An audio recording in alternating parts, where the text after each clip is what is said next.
What is the coherence theory of truth, and why does it matter to you? Welcome to this Timotheus Academy video. I am the instructor for Timotheus Academy, Timothy Brown. We read in the Gospel of John, specifically from the Logos Bible Software New American Standard Version, John chapter 18, verses 37 through 38. It is as follows: Therefore Pilate said to him, "So you are a king?" Jesus answered, "You say correctly that I am a king. For this I have been born, and for this I have come into the world, to testify to the truth. Everyone who is of the truth hears my voice." Pilate said to him, "What is truth?" In verse 38, Pilate asks this question, what is truth? And it is not difficult at all to speculate that there is some amount of cynicism in Pilate's question to the Lord Jesus. Pilate here asks the same question with which we are concerned today. What is truth? Here today in this video, we will specifically be discussing the coherence theory of truth. But two, the question is, why does it matter? Why does it matter to discuss truth? Here in this video, we will be discussing the coherence theory of truth, a very false notion of truth, but also be discussing why it matters to have this discussion. Now, elements of the content in this video are present in other videos from Timotheus Academy as well, specifically videos regarding the pragmatic and correspondence theories of truth. But I don't assume all of you have viewed those videos, that is, yet. So there is some overlap between those videos and this video, but there is a lot of unique information in this video and those videos as well. So make sure you watch all of these videos. For those of you who have viewed those other videos, thank you. For those of you who are just viewing this one, thank you as well. I recently had the opportunity to contribute a chapter to the new volume in the Blackwell Philosophy and Pop Culture series, Indiana Jones and Philosophy. Why did it have to be Socrates? It's published by Wiley Blackwell. It's available now wherever fine books are sold. My chapter was titled, "Some of the passageways in here can run for miles, an Aristotelian exploration of fact and truth in the Last Crusade." Obviously, then, my chapter regards the film Indiana Jones and the Last Crusade, a film I actually viewed in theaters in 1989. It was the summer of 1989. My family had gone to the North Carolina coast for a brief vacation, and while there, it was decided that we would go and see the latest, and by the title, one might reasonably have assumed perhaps the final installment of the Indiana Jones film series. Now, I wish I could say more about that experience. I wish I remembered more about that experience. But I don't remember much about viewing the film in the theater itself. It seems, though, that one of my only memories is one of 30 plus years ago, walking back to the family car after the movie had ended. Though it may just be through the lens of my nostalgia, the parking lot was full and overflowing. Our car was parked along the road by which the movie theater parking lot was entered. And by the time we left the theater, it was dark outside. It was nighttime. And in my memory, the headlights of the cars arriving had a bright glare about them, while the taillights of the cars leaving glowed bright red.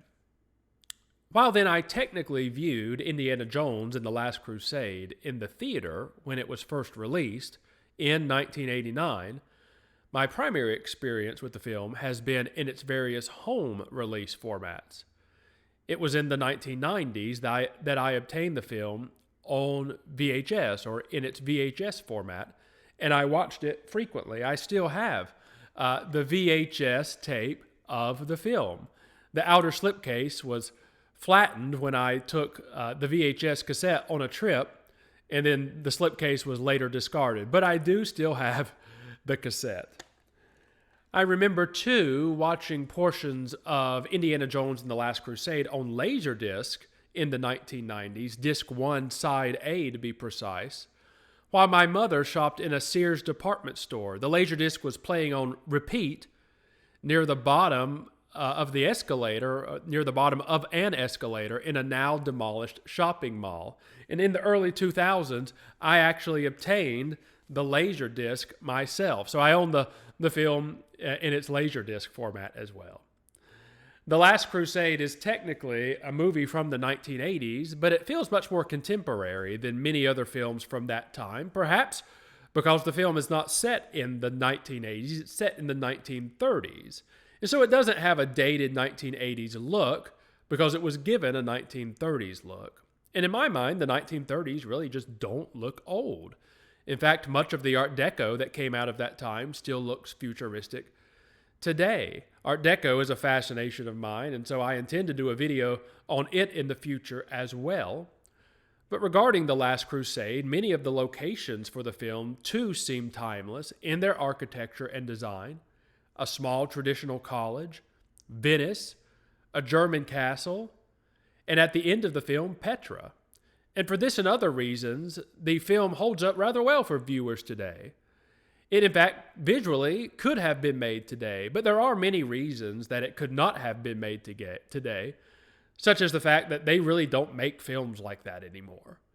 This means two things. They don't really make films the way they used to, and they don't make films of that kind anymore as well. Regarding Indiana Jones and the Last Crusade, its director, Steven Spielberg, he knew how to have fun in the director's chair, and it really shows in The Last Crusade. Michael Kahn edited the film. Jeffrey Boehm wrote the screenplay. And we'll discuss more about Jeffrey Boehm and his screenplay in a soon-to-come Timotheus Academy video on science and authority. Robert Watts was a producer of the film. Douglas Slocum was the director of photography. And of course, John Williams' score is wonderful. It is a really shining example of John Williams' abilities, talent, and the kind of scores that he makes. One could simply listen to the score by itself, and I frequently do. Just as a note, obviously the fact that I am discussing this film here in this video does not mean that I consider the conduct of everyone, or really even anyone, in the film as appropriate or acceptable, or an example, we might say, of how we should act. Not at all, especially Indiana's conduct. But that's not really a condition of, or really the point of, me making this video or the chapter I authored either. I just wanted to be sure we were clear on that. Back to the recently published book. Again, the new volume in the Blackwell Philosophy and Pop Culture series is called Indiana Jones and Philosophy. Why Did It Have to Be Socrates? Published by Wiley Blackwell. My chapter was titled, Some of the Passageways in Here Can Run for Miles, an Aristotelian exploration of fact and truth in the Last Crusade. Why, though, would fact and truth be highlighted in my chapter? It's because, to no surprise to anyone who is even vaguely familiar with the film, one of the most important scenes in the film, one of the most memorable scenes in the film, contains a statement that Indiana makes when he teaches. He claims the following: archaeology is the search for fact, not truth. If it's truth you're interested in, Dr. Tyree's philosophy class is right down the hall. Now, if you want to know what I write about this scene and this statement in the book, you'll really have to purchase the book, and I will certainly refer my chapter to you for reading. But while I have no desire to summarize a part of my chapter here, or even a portion of my chapter here in this video, I do want to use the fact that my chapter discusses truth as a springboard for a discussion of truth here in this video. So then, what is the coherence theory of truth, and why does it matter? Now, before we discuss this false notion or this false understanding of truth called the coherence theory of truth, let me mention the correct theory of truth. What really is truth? Aristotle describes truth to be a relationship of correspondence to reality. When the meaning of our statements correspond to reality, then they are true. And when the meaning of our statements fail to correspond to reality, then they are not true, meaning they are false. Truth, then, is a relationship of correspondence with reality. Truth is then a pattern, or rather, reality is a pattern to which our statements are to correspond if they are to be true. Now, we'll discuss this in a later video when we specifically discuss the correspondence theory of truth. But I wanted to be sure to mention the correspondence theory of truth, this correct understanding of truth, before we discuss the coherence theory of truth, which is an incorrect understanding of truth. Some may advocate for what is called the coherence theory of truth, and they would understand more or less that statements are true if they, taken together, are coherent with one another or cohere together. In my experience, this usually regards coherent as either meaning they do not contradict one another, or perhaps it's simply the case that not contradicting one another is simply a feature of their cohering. Regardless, the coherence theory of truth understands truth to be based on how claims fit together, not on how their meaning reflects what actually is or is not the case. When we think of the coherence theory of truth, the image we might have in our mind is that of a puzzle in which all the pieces fit together or can be made to fit together, and only based on the fact that all the pieces fit together or can be made to fit together are the pieces considered to have been truly assembled, irrespective of whether the picture on the front of the puzzle that results from the pieces being assembled is absurd, correct, or anything else. Obviously, this understanding of truth could lead us to the your truth versus my truth notion, as one might understand all their statements are true simply because they are coherent with one another in their own context, even though they greatly contradict the statements another person makes in that context. Back to this puzzle image, or really a puzzle analogy. Imagine that two puzzles are supposed to have the same image on the front of them, but while one person's puzzle might fit together, and while another person's puzzle might fit together, the picture the puzzles make are radically different in the end. In this analogy, both puzzles could have been considered to have been put together truly or truly assembled, even though they produce radically different images, if a coherent understanding is applied to the standard for truth. Now imagine this with respect to truth. Imagine that two descriptions are supposed to be of the same thing. They are supposed to accurately describe the same thing. But while one person's description contains no obvious contradictions in the context of their description, and while another person's description contains no obvious contradictions in the context of their description, these descriptions actually present radically different things in the end. In the coherence theory of truth, both of these descriptions may be considered to be true, simply because they each cohere in their own context. There can be your truth and my truth, or true for you and true for me. We can imagine then a politician who weaves a web of untruths. Yet because these do not explicitly contradict one another in the politician's context, the politician might speak regarding them and even defend them, sometimes with mind-stretching equivocations. Another example of this is from the film Return of the Jedi. Obi-Wan Kenobi makes a rather absurd statement in Return of the Jedi when Luke confronts him for not telling him the truth that Darth Vader is his father, actually telling him that Darth Vader had betrayed and murdered his father. In Return of the Jedi, Yoda has just died. I hope that's not a spoiler for you. Luke confesses his inadequacies to R2-D2, and when Obi-Wan appears, Luke immediately confronts him about Obi-Wan not being forthcoming with the truth about Luke's father. In response, though, Obi-Wan begins to explain. He weaves a tale of metaphor and figurative language, culminating with his statement, and I quote, "What I told you was true from a certain point of view." Luke seems to respond with indignancy to this perspectivism, this relativism being espoused by Obi-Wan. And Obi-Wan goes on to say, and I quote, Luke, you're going to find that many of the truths we cling to depend greatly on our own point of view. Obi-Wan seems to indicate he will explain further, but really seems to change the subject, and Luke doesn't seem to realize that Obi-Wan never really explains himself, never really explains what he means. So then, going back a little bit, rewinding if we're using a VHS, Luke seems to think that Obi-Wan has told him something very different from the truth. Luke seems to be rather upset because of this. Obi-Wan's defense for not telling Luke what literally happened regarding his father seems to be that he told Luke a figurative truth, something about his father becoming a different person than he used to be. But it isn't clear how this is a figure of speech for what actually happened, as if anything we can potentially say is a figure of speech for something else. And even if it was a figure of speech, Obi-Wan, having spoken to Luke in a figurative way previously, does not mean at all that his words were true from a certain point of view.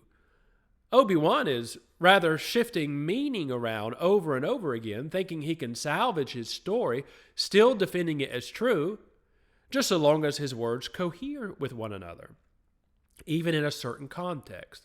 And according to the Coherence Theory of truth, this is possible. All Obi-Wan has to do is to get the pieces to fit together somehow, but clearly Luke is looking for more than coherence. Clearly he's looking for more than the pieces fitting together. Regardless, in this coherence theory of truth, the truth of statements has more to do with how those statements relate to one another, and very little, or perhaps even nothing, to do with how they relate to reality. This is very jarring to those who are looking for actual truth in statements, meaning correspondence with reality. Now, we could discuss this topic for hours and not really fully mind the topic, but the question is, as we said previously, why does it matter? Well, truth matters because for man to even survive, he must conform his thinking to reality. It's necessary for our thoughts and claims about reality to correspond to reality, not merely fit together. It's necessary for the claims of others about reality to be true as well, not for their claims just to fit together. Others need to think well and truly about reality as we do. Man has to be sure he has clean oxygen to breathe, clean water to drink, clean food to eat. If man does not understand reality and conform his thinking to reality, he will not have the things necessary for life. He will not flourish. Man cannot contain truth merely to his own thoughts or claims, and only be concerned with whether there is some measure of coherence with his claims and thoughts and statements. Man must be concerned with whether his statements are true in a correspondent way. Without truth that is grounded in reality, there can be no order. There can only be disorder. If truth is merely coherence, then there could be no discussion between individuals, even no thinking. Everything true becomes relative and subjective. There would be no boundary between genius and absurd, no cooperation, no agreement or disagreement. How would one even measure coherence if coherence was the only standard? Surely coherence itself has to correspond to something, right? This discussion matters too because the Christian scriptures claim of themselves that they are true. Returning to the Gospel of John, we read from the Logos Bible software, New American Standard Version, John 19:35. John writes as follows, "And he who has seen has testified, and his testimony is true, and he knows that he is telling the truth, so that you also may believe." Now, when John writes this, he does not have in mind mere coherence. John doesn't understand that his gospel is only true in some sort of a coherent way alone and can still be said to be true if it contradicts other gospel accounts. And they can say, and John doesn't have in mind that they can be said to be true if they contradict his gospel account either. Not at all. John means that he has written about what Jesus really said and what Jesus really did. The Christian scriptures describe reality, and the Christian scriptures presume that the reader comes to them with an understanding of what truth is. According to the correspondence theory of truth, truth is a relationship of correspondence between something and reality. between our thoughts and statements and reality. And the Christian scriptures make claims that correspond to what is. What the scriptures claim about God corresponds to how God really is. What the scriptures claim about man corresponds to how man really is. And what the scriptures claim about the future corresponds to how the future really will be. The Christian scriptures presume a correspondence theory of truth, not a coherence theory of truth. Volumes more could be said about this topic. We have only touched on it, and hopefully much more will be said regarding this and other topics here at Timotheus Academy. But the question is, what do you need to do in response to this content? What do you need to do in response to what you have seen and heard here? Well, you need to share this content. You can share it widely in your personal network by word of mouth, email. You can text the links to your friends and family. 2, share Timotheus Academy content on your personal social media accounts. That will be very helpful for distributing this content. Subscribe to the Timotheus Academy YouTube page and Timotheus Academy podcast across some of the major podcast platforms. Follow and like Timotheus Academy social media accounts. I also ask that you access additional content from Timotheus Academy here on this platform. We mentioned other videos previously. I would ask that you go and view them as well and come back often to see what new content is being offered to you here. Go over to our social media account. Check out content that's similar but also different that's posted on social media and also distributed via podcast. 2, go to our website at timotheusacademy.com. There you can help Timotheus Academy by joining our email list. If you join our email list, you will be signed up to receive our email. It has updates in it, has information in it. It has content that will go out to you. Timotheus Academy will be providing much content on YouTube, and we'll be providing some on social media and via podcast. But the email is more content that you can receive. But only those who become email circle members, who join the Timotheus Academy email circle, will be able to be signed up to receive the email. This is, of course, at no cost to you, but it is something that you will be able to receive by showing the commitment of joining our email circle list. Thanks so much for viewing this video. Thanks so much for viewing this for Timotheus Academy. I hope to see you again soon at Timotheus Academy.